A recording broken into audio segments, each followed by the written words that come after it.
많은 신학자들이 이사야 40장부터 66장을 제2 이사야서라고 주장합니다.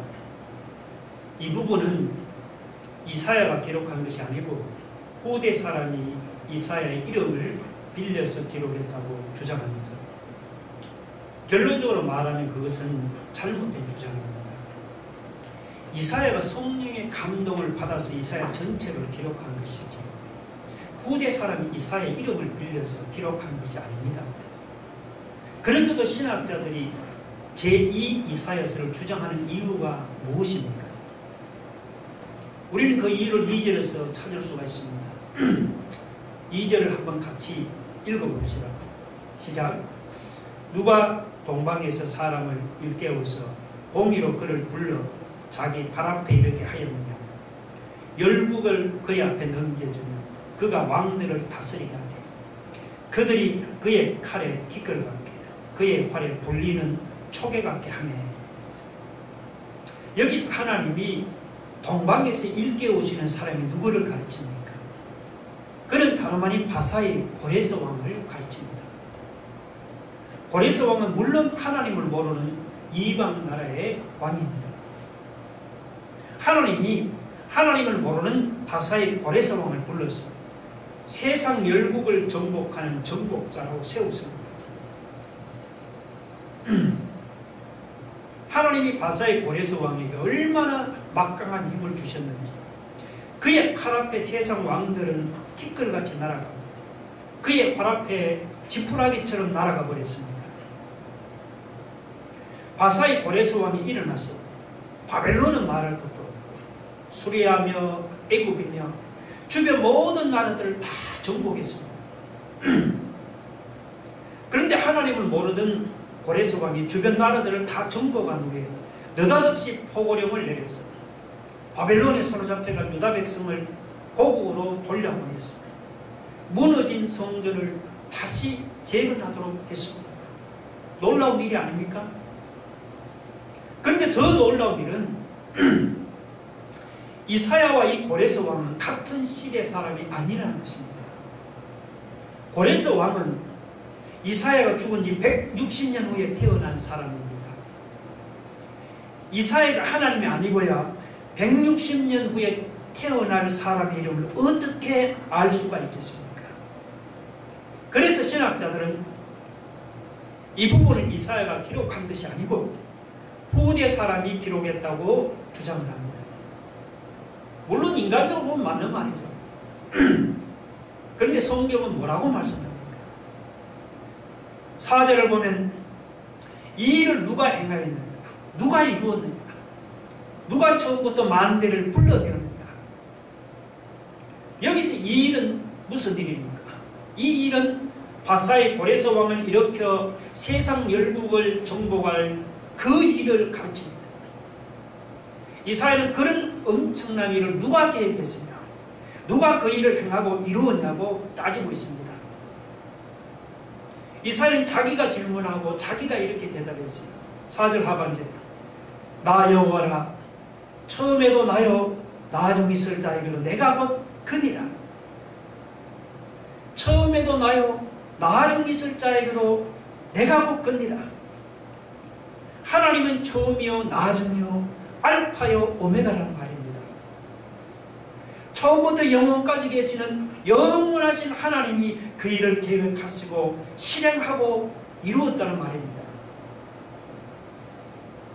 겉으로는 고레스 왕이 세상 역사를 이끌어 가는 것 같지만 실제로는 하나님이 세상 역사를 이끌어 가십니다. 겉으로 보면 고레스 왕이 세상 열방과 세상 열국을 정복한 것 같이 보이지만 실제로는 하나님이 고레스 왕을 사용해서 세상의 열방과 세상의 열국을 정복한 것입니다. 세상 역사의 주인은 고레스 왕이 아니라 하나님이십니다. 하나님이 이방의 고레스 왕을 통해서 우리에게 보여주시고자 하는 것이 바로 이것입니다. 여러분, 고레스 왕이 세상 역사의 주인이 아니고 하나님이 세상 역사의 주인이심을 믿습니까? 그러면 고레스 왕의 무서운 지배 아래서 두려워하거나 무서워할 것이 하나도 없습니다.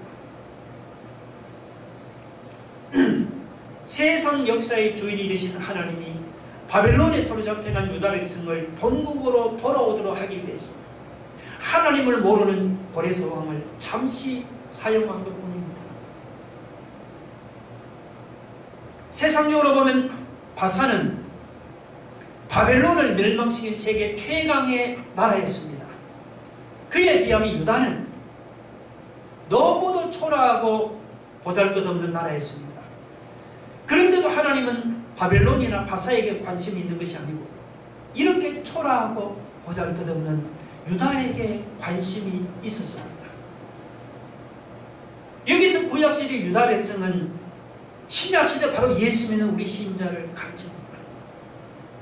예수 믿는 신자도 세상적으로 보면 정말 초라하고 보잘것없습니다. 반면에 이 하나님을 모르는 불신 세상은 우리가 볼 때는 바벨론이나 저 바사처럼 너무도 대단하고 거대하게 보입니다. 그런데도 하나님은 이 거대하고 대단한 세상에 관심을 가지는 것이 아니고 초라하고 보잘것없는 예수 믿는 신자에게 관심을 가지십니다. 유다 백성을 위해서 고레스 왕을 잠시 사용하듯이 하나님은 이 초라하고 보잘것없는 신자를 위해서 대단하게 보이는 세상을 잠시 사용하는 것뿐입니다. 예수 믿는 신자가 비록 세상적으로는 초라하고 보잘것없지만 하나님의 눈에는 이처럼 소중하고 대단한 존재라는 사실을 믿으시기 바랍니다.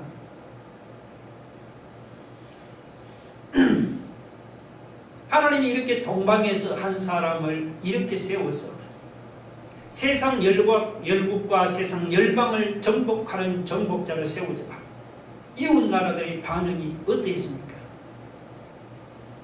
이웃 나라들이 고레스 왕을 들어서신 하나님을 보고 두려워했습니까? 천만의 말씀입니다. 이웃 나라들은 하나님을 보고 두려워하는 것이 아니고 하나님이 들어서시는 고레스 왕을 보고 두려워했습니다. 5절을 한번 보세요. 성들이 보고 두려워하며 땅끝이 무서워 떨며 함께 모여와서 했습니다. 여기서 이 성들이나 땅끝은 모두가 하나님을 모르는 이방 나라들을 가르칩니다.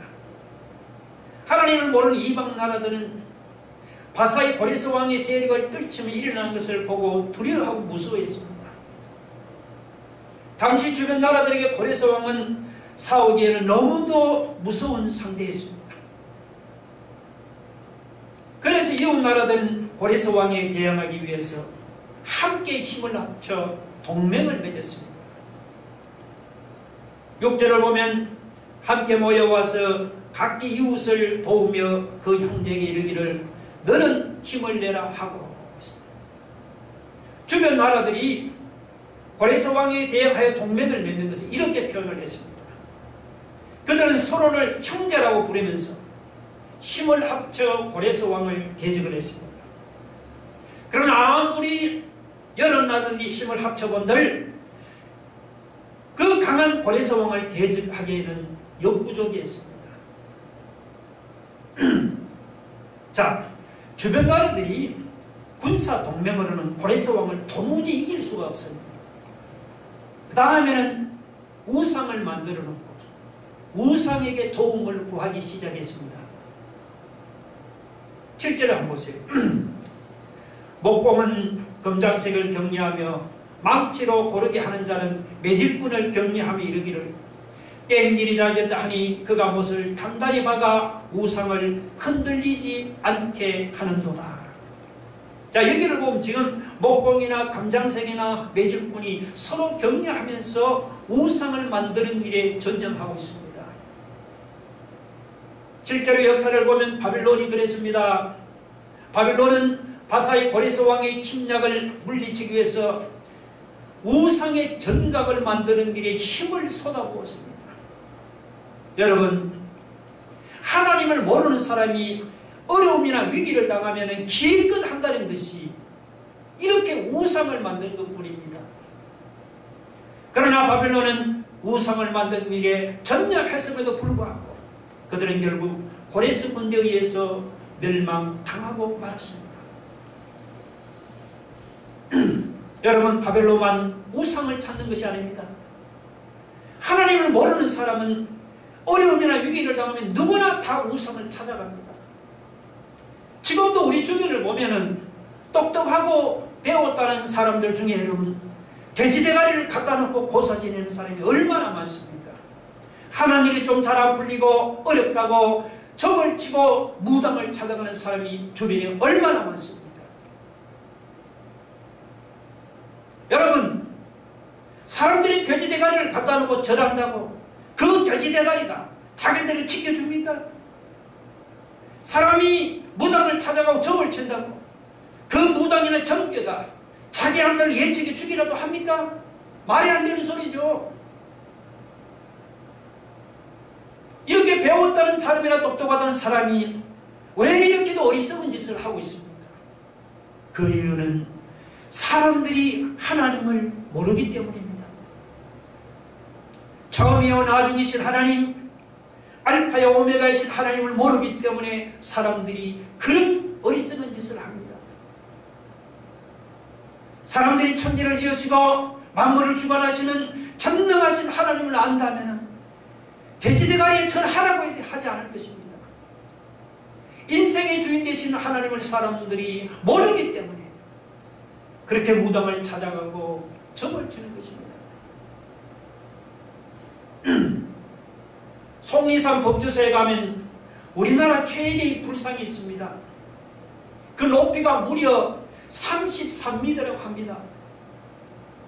그 밑에 가보면은 1년 365일 예물을 드리고 절하는 사람들이 끊이지는 않습니다. 여러분, 큰 불상 앞에 가서 기도하면 그 불상이 내 기도를 들어줍니까? 아니지요. 그 속리사 큰 불상도 사람이 만든 것입니다. 여러분, 사람이 만든 불상이 어떻게 사람을 도와줄 수 있겠습니까? 그런데도 사람이 왜 불상을 찾아가고 왜 우상을 찾아갑니까? 그 이유는 사람들이 하나님을 모르기 때문입니다. 죄로 인해 어두워진 마음으로는 하나님을 도무지 알 길이 없습니다. 그래서 위기를 당하고 어려움을 당하면 기껏 한다는 것이 우상을 만드는 것뿐입니다. 얼마나 한심한 짓입니까? 시편 16편 4절 우리 한번 같이 읽어봅시다. 주보에 적어놨습니다. 시편 16편 4절 다른 신에게 예물을 드리는 자는 괴로움이 더할 것이다. 나는 그들이 드리는 피의 전제를 드리지 아니하며 내 입술로 그 이름도 부르지 아니하리이다. 다른 신에게 예물을 드리는 자는 괴로움이 더할 것이라 했습니다. 힘들고 위기가 찾아온다고 우상을 찾아가고 무당을 찾아가고 돼지대가리 절하는 사람은 문제가 해결되는 것이 아니고 오히려 괴로움만 더할 뿐입니다.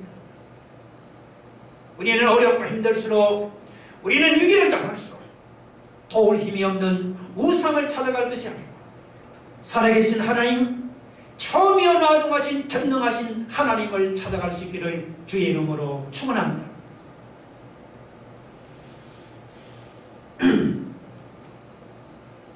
위기가 닥치면 하나님 모르는 세상 사람은 두려움으로 떨면서 이렇게 우상을 찾아갑니다.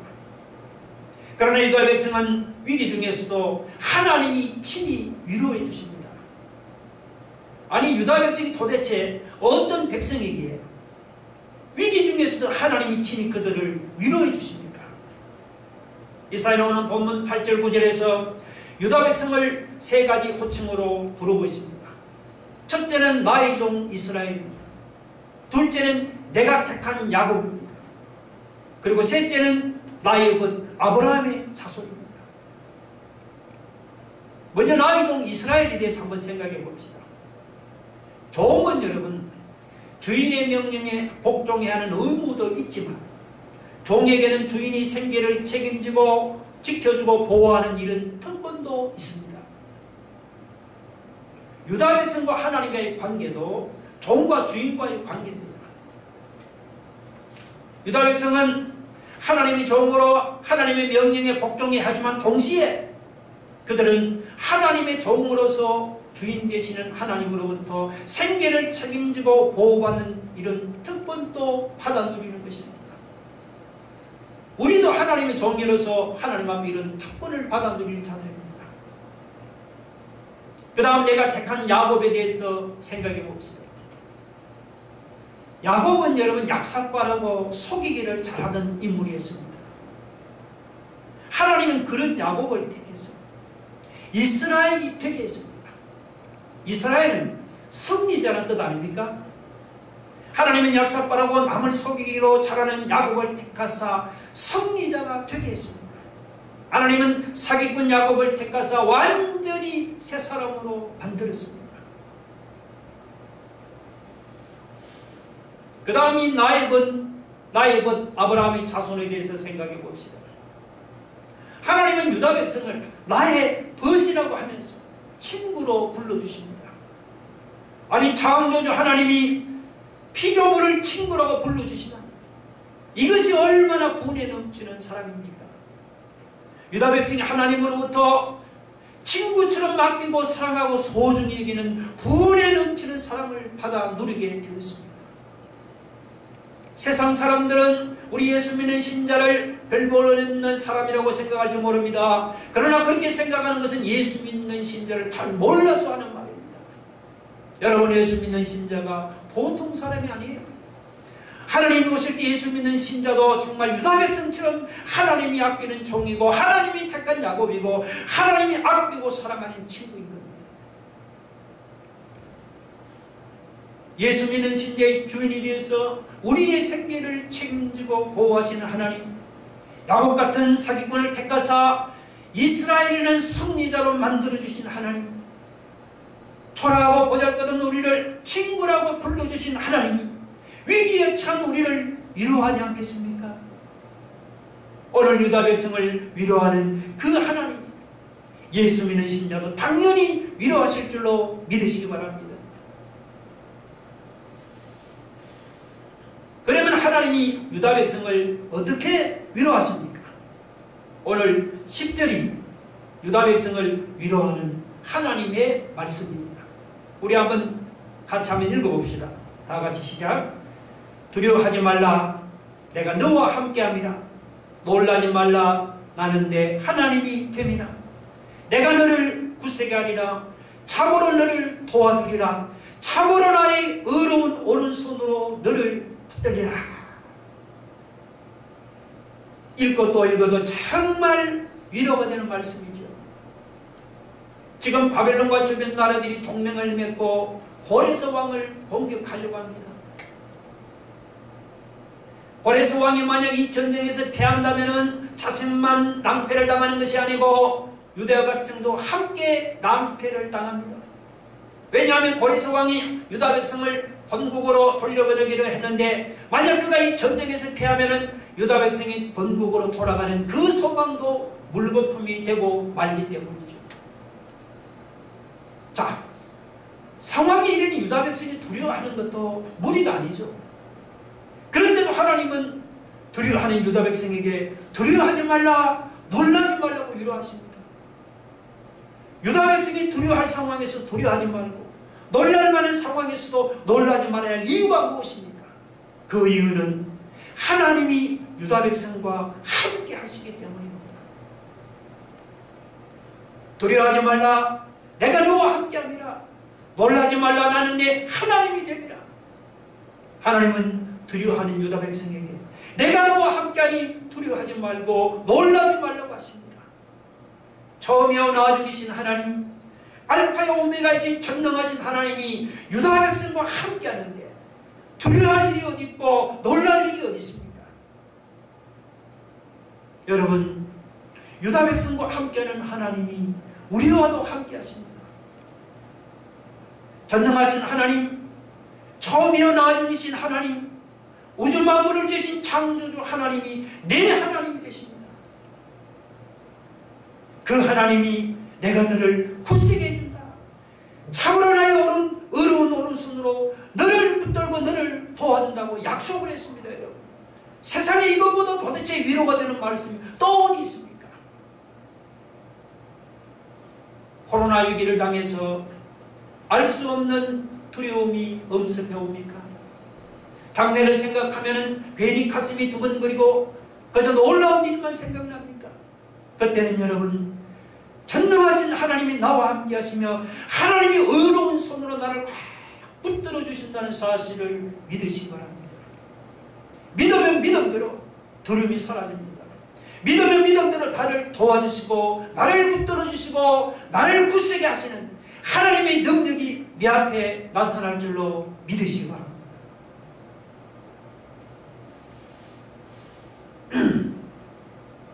이렇게 두려워하지 말라면서 유다 백성을 위로하던 하나님이 다음에는 유다 백성의 적들을 멸망시키겠다고 말씀을 했습니다.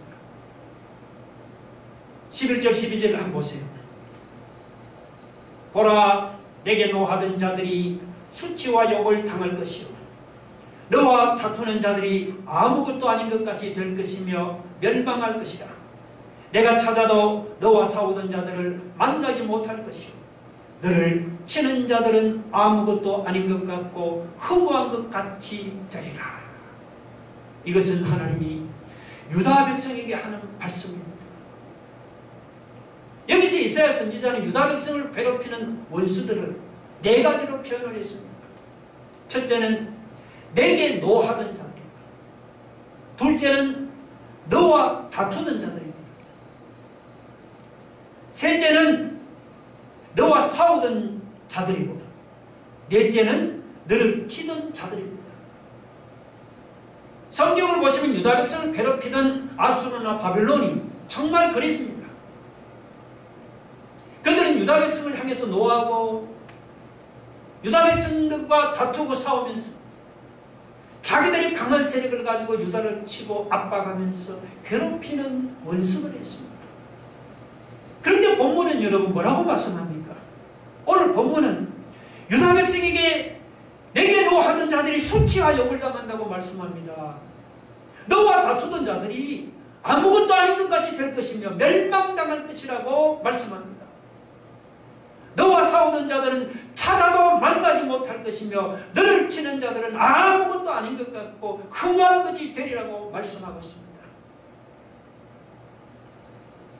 여러분, 유다 백성을 괴롭히는 원수들은 왜 수치를 당하고 왜 욕을 당했습니까?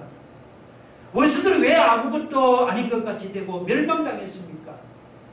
왜 원수들을 찾고 찾아도 만날 수 없게 되었습니까? 왜 원수들이 아무것도 아닌 것 같고 흠한 것 같이 되었습니까? 유다 백성이 힘이 있었어. 원수들이 수치를 당하고 욕을 당했습니까? 유다 백성이 강했어. 원수들이 아무것도 아닌 것 같이 되고 멸망당했습니까? 천만의 말씀이죠. 인간적으로 보면 세상에 여러분 유다 백성들보다도 약하고 보잘것 없고 힘없는 민족도 없습니다. 그런데도 왜 원수들이 이렇게 수치를 당하고 욕을 당했습니까? 그 밑에 13절을 보세요. 같이 한번 읽어봅시다. 시작.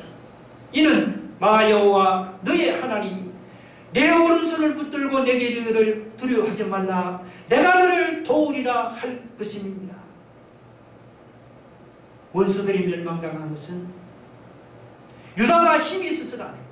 하나님이 유다 백성의 오른손을 붙들어 주셨기 때문입니다.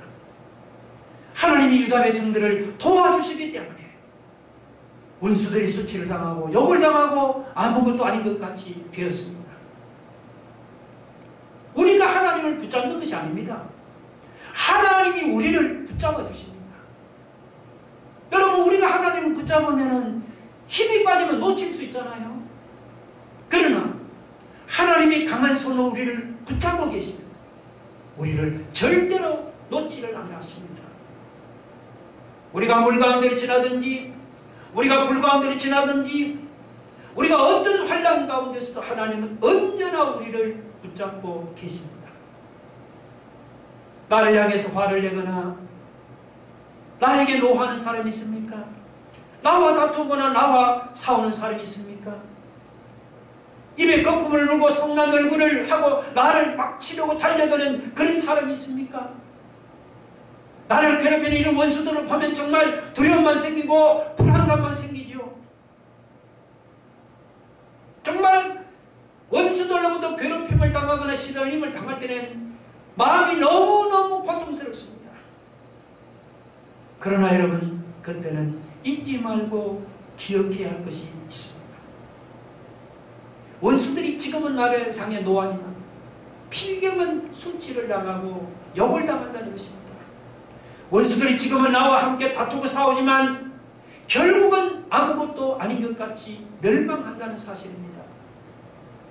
원수들이 지금은 막 나를 치고 달려들지만 나중에는 찾고 찾아도 만날 수 없게 된다는 사실입니다. 우리 중에도 원수들로부터 괴롭힘을 당하거나 시달림을 당하는 사람이 있습니다. 그런 사람들은 나를 괴롭히는 사람을 바라보지 마시고 하나님을 바라보시기 바랍니다. 하나님을 바라보면 하나님이 나를 도와주시고 하나님이 강한 오른손으로 나를 팍 붙들어 주십니다. 하나님이 도와주시면 우리는 머리털 하나도 상하지를 않습니다. 하나님이 강한 오른손으로 우리를 붙잡아 주십니다. 우리를 괴롭히는 원수들은 오히려 수치를 당하고 욕을 당하게 되는 것입니다.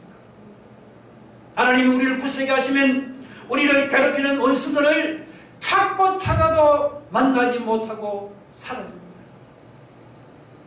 여러분, 우리가 믿는 하나님은 우리를 괴롭히는 원수를 멸망시키는 하나님이십니다. 믿으시면 아멘 하시기 바랍니다. 다 같이 눈을 감고 가슴에 두 손을 모아보세요. 여러분, 하나님은 어떤 분입니까? 하나님은 원수를 멸망시키는 하나님. 하나님은 예수님의 신자를 위로하는 하나님입니다. 여러분, 세상 우상을 찾아가면 문제가 해결되는 것이 아니고 오히려 괴로움만 더할 뿐입니다. 우리는 위기를 당할수록 우상을 찾아갈 것이 아니요 살아계신 하나님, 원수를 멸망시키는 하나님, 우리 신자를 위로하시는 그분을 찾아가셔서 위로를 받고 힘을 얻게 되기를 바랍니다. 우리 말씀을 생각하면서 다 같이 동성으로 기도하겠습니다. 하나님 아버지,